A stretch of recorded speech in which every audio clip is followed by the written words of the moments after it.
Don't worry, I can fix it. Hey, Brian here, and this is our 2025 Outdoors RV 25 RDS Titanium Series travel trailer, which you've owned now for about 6 months. And we've been fairly happy with it, but one significant frustration with it is the Lippert Solera 3000 awning. It leaks at the junction, right next to the exterior wall.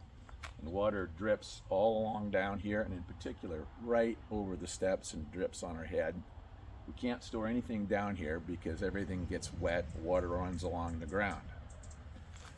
Now, you noticed I used awning in air quotes because according to the RV dealership, Outdoor RV's position is that it's a solar shade and not an awning, and therefore is not required not to leak, and they won't do anything about it. It is a known problem. In fact, the dealership advised me as we were taking delivery that it would leak. This all seems very disingenuous since Outdoor RV makes a huge deal of promoting their product as a 4 seasons travel trailer. I guess rain must not be included in Outdoor RV's definition of the 4 seasons. Anyway, let's take a look at what we can do to solve this problem.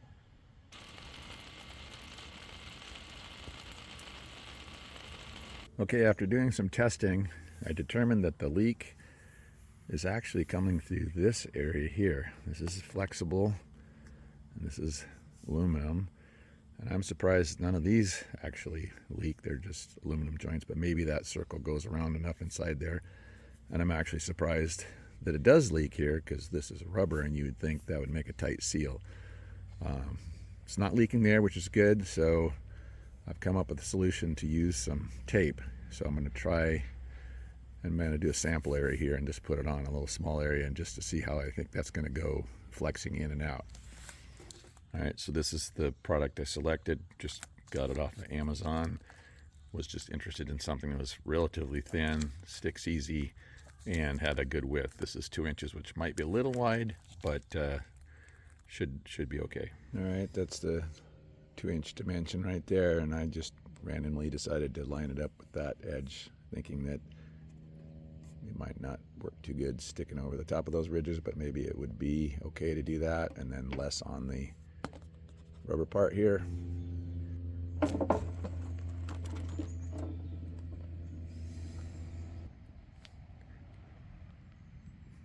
right, that's fully deployed.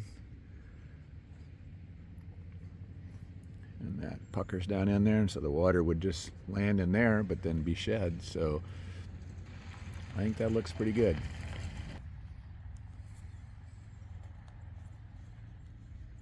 Yeah, that stuff's darn right sticky, so better be satisfied with what we're doing here.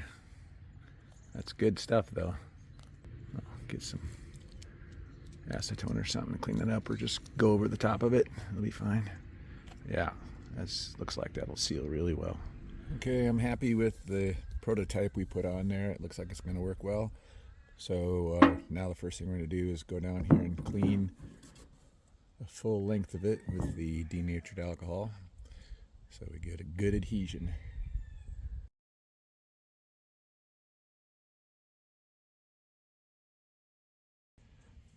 All right, it's all cleaned off. Now we're just going to install this right along there. Again, you're going to use the little extrusion edge here as a guideline for no particular reason other than that'll keep it straight. And like I said, I don't think it'll seal well over the tops of those ribs. So let's get her done.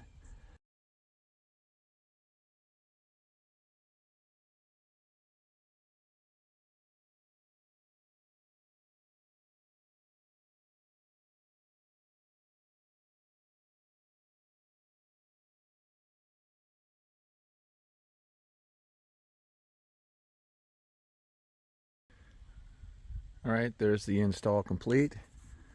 I'm happy with the product selection here.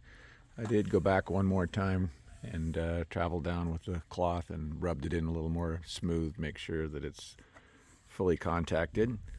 And there's a few areas where the glue squeezes out. And boy, this stuff sticks like crazy, but it's a good product. Now let's give it the water tightness test.